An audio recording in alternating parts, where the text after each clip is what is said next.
आज core committee की अंतिम और फाइनल मीटिंग रखी गई।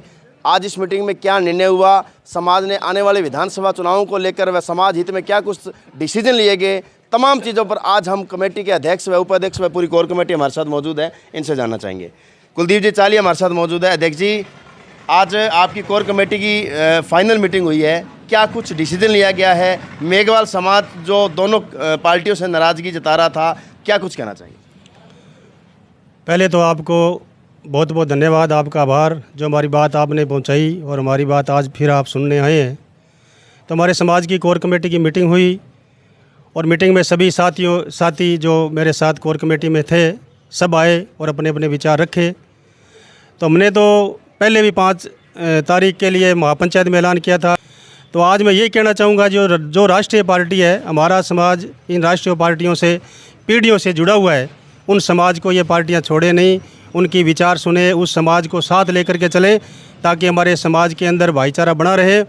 और दूसरे समाज की टिकटें देते हुए भी हमारे समाज को साथ लेकर चले ताकि हमें आपस में भाईचारा ना ख़त्म हो, हमारे समाज में आपसी भाईचारा बना रहे और हमारे जो पार्टी के अंदर जो आवेदनकर्ता नेता होते हैं उनका भी हौसला ये पार्टियां ना तोड़ें।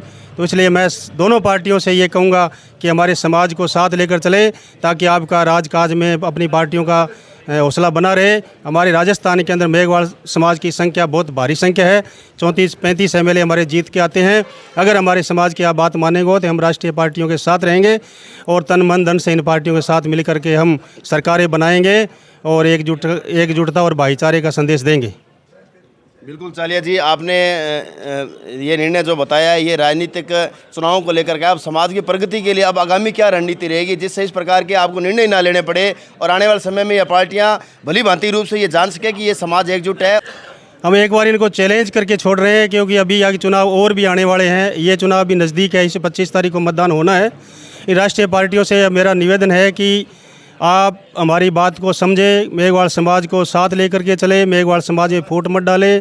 राष्ट्रीय पार्टियां जिस हिसाब से अपने नियम कायदे से चलती है उसी तरह हमारे समाज के साथ विचारधारा बनाए रखें ताकि हमारा समाज आपसे दूर न हो। अगर आपने हमारे समाज को गले लगाओगे राष्ट्रीय पार्टियां, तो हम भी दोनों पार्टियों को गले लगा करके हमारे नेता है वो समाज की बात करने के लिए हम तैयार करेंगे। शुक्रिया चालिया जी। मैडम जी, टिकट कांग्रेस पार्टी से टिकट की आप भी मांग कर रहे थे, आपका टिकट कटा और टिकट कटने के बाद में मेघवाल समाज में रोष रहा, अब अंतिम क्या कुछ फैसला लिया है, क्या कुछ डिसीजन रहा? अभी आज हमारी मेघवाल समाज की कोर कमेटी की बैठक हुई, उसमें सभी ने सर्वसम्मति से ये निर्णय लिया कि सभी जो पार्टियों से जुड़े हुए हैं, सभी कार्यकर्ता, सारे जो नेतागण हैं, अपनी अपनी पार्टियों को भरपूर समर्थन देंगे। चूँकि अभी विधानसभा चुनाव नज़दीक है तो और समय जो है वो कम है, लेकिन मेघवाल समाज ने दूरदृष्टिता दिखाते हुए आगे आने वाले लोकसभा चुनाव में अपनी एक अच्छी एक बैठ बनाने के लिए आगे भी महापंचायत करने के निर्णय लिए है। आगे भी हमारे सम्मेलन होते रहेंगे और हमारे समाज की एकता हम दिखाएंगे और लोकसभा चुनाव के मद्देनजर हम ऐसे ही एकजुट रह करके अपनी पूरी एकता का प्रदर्शन करते रहेंगे। अच्छा प्रीति जी, जिस महापंचायत की आप आगामी विधानसभा चुनाव के बाद में जिसका जिक्र कर रहे हैं, उसका क्या उद्देश्य रहेगा, किस मतलब महत्व को लेकर वो महापंचायत रहेगी? देखिए, दरअसल बात ये है कि हमारे समाज को आगे ला करके हम ये बताना चाहते हैं, दूर दूर तक ये बात पहुंचाना चाहते हैं, ऊपर तक ये बात पहुंचाना चाहते हैं कि अगर हमारे समाज को दरकिनार किया गया तो ये बहुत ही गलत निर्णय होगा, क्योंकि मेघवाल समाज बहुत अधिक संख्या के अंदर अनूपगढ़ में अभी उपस्थित है और आगे आने वाले लोकसभा चुनाव में भी मेघवाल समाज का भी बहुत अधिक निर्णय प्रभावी निर्णय के ऊपर असर डालेगा। शुक्रिया मैडम। तो प्रियंका जी, भारतीय जनता पार्टी से आप भी टिकट की मांग कर रहे थे, लेकिन आपका भी इस बार फिर टिकट कटा और टिकट कटने के बाद में चूँकि समाज में रोष था, क्योंकि जहाँ कांग्रेस की टिकट की दावेदारी कर रहे थे वहाँ भाजपा के भी चेहरे दावेदारी कर रहे थे और उसके बाद में समाज की जो रूपरेखा तैयार हुई वो बिल्कुल लगातार चल रही है। अब क्या डिसीजन है और आने वाले समाज में समाज किस प्रगति और जाने का आपने फैसला लिया?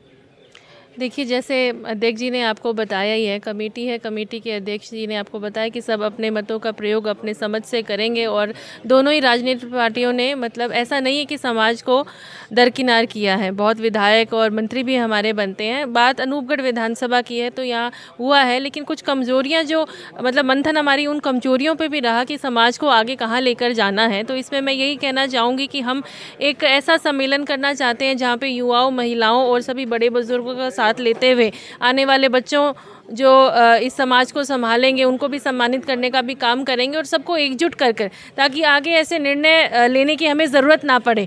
हमारी मजबूती सभी पार्टियों को दिखे, स्पेशली इस विधानसभा में भी दिखे, और यही रणनीति से हम आगे काम करेंगे।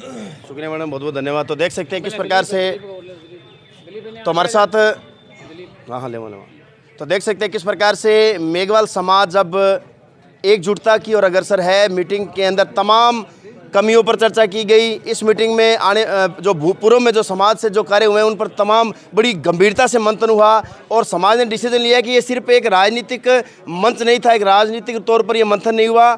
समाज के अंदर भविष्य को लेकर बहुत सी ऐसी चीज़ें हैं जो अधूरी रह गई, जो पीछे छूट गई, और अब समाज ने जो है वो आगामी आने वाले समय में समाज को मजबूत कर इसे और ही मजबूती के साथ उतारने का जो फैसला लिया है, अपने आप में एक अच्छी बात है। मेरे साथ युवा नेता दिलीप मेघवाल मौजूद है। दिलीप जी, जिला परिषद डायरेक्टर भी हो आप हो और कांग्रेस की टिकट की भी मांग कर रहे थे, क्या कुछ कहना चाहेंगे आप? अपने हिसाब से क्या कुछ विचार है? जो आज समाज ने निर्णय लिया है कि पार्टी के साथ रहो, और समाज ने जो निर्णय लिया है वो सर माथे पे है और पार्टी के साथ हैं, साथ रहेंगे। शुक्रिया सर। तो आपको डिसीजन का बता दूं, यहाँ डिसीजन लिया गया है, दोनों पार्टियों ने जिनको टिकट दी है वो तमाम प्रत्याशी अपने अपने हिसाब से उनके साथ जैसे पहले यथास्थिति में लगे हुए थे वैसे कार्य करें और उसी प्रकार से अपने पार्टी को अपने स्तर पर मजबूत करने का काम करेंगे। और रही बात आने वाले समय में समाज की, तो समाज अब धरातल पर रूपरेखा तैयार करेगा, एक बड़े सम्मेलन की ओर अग्रसर है और उस सम्मेलन में तमाम चीज़ें जो पीछे छूट गई थी उसको पूरा करने का समाज जो है वो कदम बढ़ाएगा। मेरे